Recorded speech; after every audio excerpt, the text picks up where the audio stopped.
क्या कभी मतलब क्या कभी किसी ने इस बात पर ध्यान दिया है कि एक छोटा सा देवदार का शंकु, जिसे हम आम भाषा में पाइन कोन कहते हैं, बिल्कुल। वो किसी करोड़ों डॉलर के एकदम आधुनिक सैटेलाइट की तरह मौसम की सटीक भविष्यवाणी कैसे कर लेता है? सच में ये सोचने में ही कितना जादुई लगता है। है ना? मतलब जिस मौसम को समझने के लिए इंसान ने इतने बड़े-बड़े सुपर कंप्यूटर बना डाले, उसे एक बिना दिमाग वाला छोटा सा पाइन कोन बस यूं ही समझ लेता है। देखिए, ये असल में प्रकृति की अपनी इंजीनियरिंग है और हम अक्सर इस प्राकृतिक इंजीनियरिंग को काफी हल्के में ले लेते हैं। एकदम सही बात है। हम बस आसमान की तरफ देखते हैं और कह देते हैं कि आज धूप है या आज बारिश होगी।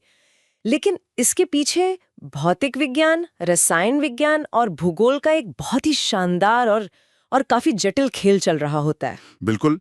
और आज की हमारी इस डीप डाइव चर्चा का मिशन भी यही है। आज हम इसी रहस्य से पर्दा उठाने वाले हैं कि हमारा वायुमंडल ये सारे करतब, ये सारे जादू कैसे करता है। हम्म। और मैं बता दूं कि आज हम मौसम के इस विज्ञान को बहुत ही सरल और मजेदार तरीके से डिकोड करेंगे, ताकि जो छात्र भी इसे सुन रहे हों उनके लिए भी ये एकदम आसान हो जाए। ये एक बहुत अच्छा मिशन है, क्योंकि आज हम मुंबई की उस चिपचिपी गर्मी से लेकर लद्दाख की उन ऊंचाइयों तक की बात करेंगे जहां अचानक सांस लेना मुश्किल हो जाता है। तो तो चलिए सीधे उस जगह चलते हैं जहां ये सारा का सारा ड्रामा असल में होता है। बिल्कुल, चलिए। अगर मैं पृथ्वी पर खड़ा होकर ऊपर आसमान की तरफ देखूं, तो मुझे अंतरिक्ष तक एक अजीब सा खालीपन नजर आता है। लेकिन मौसम हर जगह तो नहीं है ना? नहीं, बिल्कुल नहीं। ये सिर्फ एक खास हिस्से में होता है, जिसे हम क्षोभ मंडल या अंग्रेजी में ट्रोपोस्फियर कहते हैं। क्षोभ मंडल। अच्छा। अगर इसे एक विजुअल के रूप में देखा जाए, तो मुझे ऐसा लगता है कि जैसे ये पृथ्वी के चारों ओर एक विशाल पारदर्शी ग्लास डोम है। कांच के गुंबद की तरह। हाँ, कांच का गुंबद।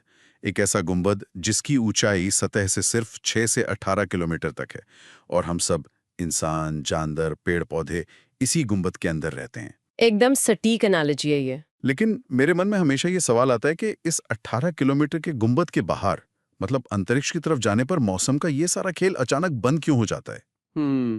इस ग्लास डोम वाले उदाहरण से ना इसे समझना बहुत आसान हो जाता है। उस 18 किलोमीटर की सीमा के बाहर मौसम इसलिए नहीं होता क्योंकि वहां मौसम बनाने के लिए जो कच्चा माल चाहिए वो है ही नहीं। अच्छा, कच्चा माल। हाँ, इसे ऐसे समझिए कि पृथ्वी का जो गुरुत्वाकर्षण है, जो ग्रेविटी है, वो बहुत चालाक है। वो सबसे भारी और सबसे जरूरी चीजों को अपने सबसे करीब खींच कर रखती है। हाँ, मतलब हवा और पानी। बिल्कुल। हवा के अणु, धूल के कण और सबसे महत्वपूर्ण पानी की वाष्प, ये सब वजनदार होते हैं। वायुमंडल का लगभग 80% द्रव्यमान और 99% नमी इसी क्षोभ मंडल के अंदर कैद रहती है। अरे वाह! तो इसका मतलब है कि अगर मैं 20 किलोमीटर ऊपर किसी रॉकेट में बैठ के जाऊं, तो वहां कोई बादल नहीं होगा? न कोई बादल, न कोई तूफान, वहां एकदम सन्नाटा और सूखापन होगा। क्या बात है! क्योंकि पानी की वाष्प और हवा का घनत्व उस ऊंचाई पर न के बराबर होता है। इसलिए सारी गतिविधियां हमारे इसी ग्लास डोम के अंदर तक सीमित रहती हैं। हम्म। हम इसी परत में सांस लेते हैं। अगर ये क्षोभ मंडल वाली परत ना हो तो मौसम नाम की कोई चीज नहीं होगी और जाहिर है जीवन भी संभव नहीं होगा। तो ये एक शोर महल हमारा रंगमंच हो गया, जहां ये सारा नाटक होता है। बिल्कुल। अब इस रंगमंच पर जो किरदार हैं, हम उनकी बात करते हैं। मौसम के 5 प्रमुख तत्व होते हैं: तापमान, वर्षण, वायुदाब, पवन और आर्द्रता। हाँ, ये मौसम के 5 स्तंभ हैं। तो अगर हम तापमान और वर्षण से शुरू करें, तो तापमान तो ये तय करता है कि कितनी गर्मी या ठंडक है। और वर्षण मतलब आसमान से गिरने वाला पानी, जैसे बारिश, बर्फबारी या ओले। एकदम सही। तापमान ही वो पहला ट्रिगर है जो इस पूरी वायुमंडलीय मशीन को चालू करता है। लेकिन हाँ, यहीं पर मेरे दिमाग में एक रोचक सवाल आ रहा है। हाँ, बताइए। अगर तापमान सिर्फ गर्मी या ठंडक है, तो ऐसा क्यों होता है कि कभी-कभी थर्मोमीटर 29 डिग्री सेल्सियस दिखाता है, जो कि काफी सुहावना होना चाहिए, लेकिन शरीर को लगता है कि हम किसी जलते हुए ओवन में बैठे हैं? ऐसा क्यों? हाँ, यहीं से मौसम का विज्ञान थोड़ा और गहरा होता है। देखिए, जो बात आपका थर्मामीटर आपको सीधे तौर पर नहीं बताता वो ये है कि तापमान अकेला काम नहीं करता है। अच्छा, उसके साथ कोई और भी है? हाँ, उसके साथ कुछ अदृश्य ताकतें जुड़ी होती हैं जो हमारे अनुभव को पूरी तरह बदल देती हैं। ओवन जैसी उस भयानक गर्मी को समझने के लिए हमें वायुमंडलीय दबाव, पवन और आर्द्रता को समझना होगा। तो चलिए पहले इन अदृश्य ताकतों की ही बात कर लेते हैं, वायु दाब और पवन की। बिल्कुल। वायुमंडलीय दबाव सुनने में थोड़ा तकनीकी लगता है, लेकिन ये बस हवा का वह भार है जो हमारे ऊपर लगातार दबाव डालता है। हवा का भार?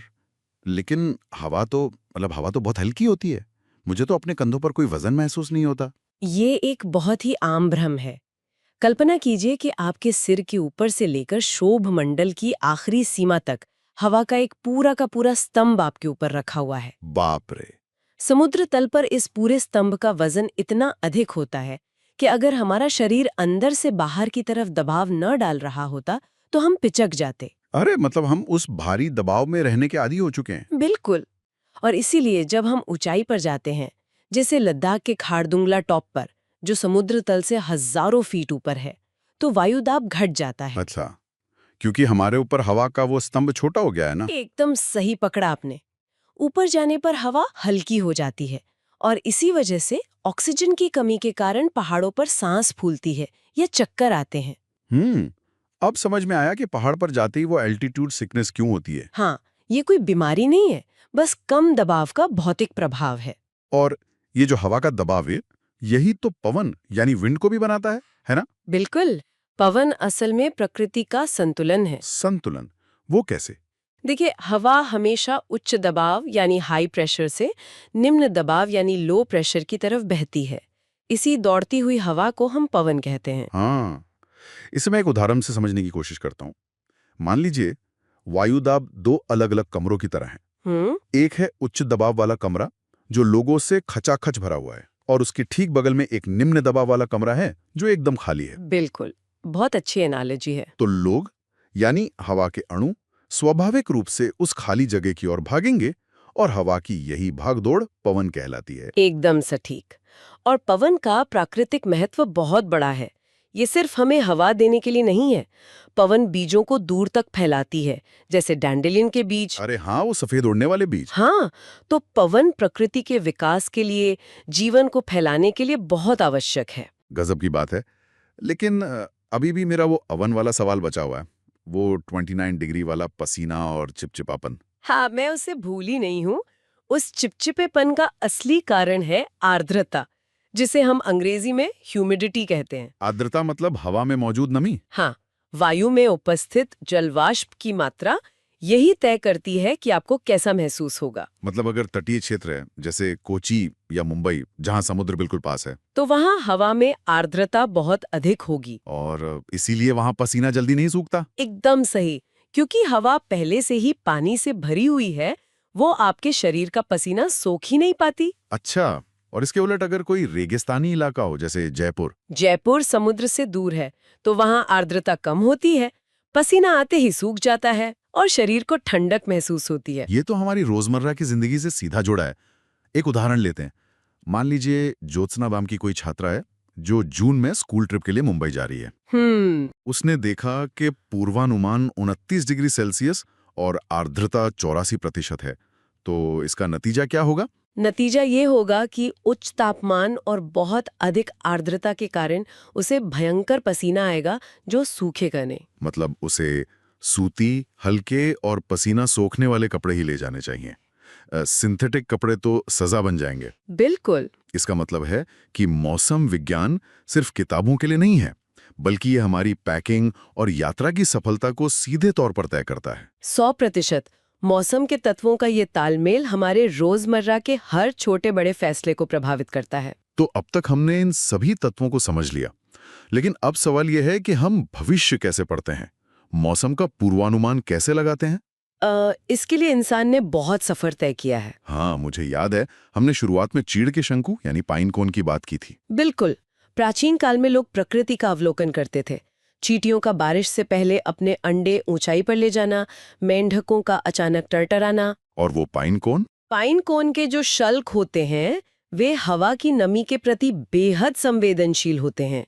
जैसे ही आर्द्रता बढ़ती है, जो कि बारिश का संकेत है, वे पानी सोखकर बंद हो जाते हैं ताकि उनके बीज सुरक्षित रहें। वाह, मतलब पाइन कोन प्रकृति का अपना खुद का हाइग्रोमीटर है।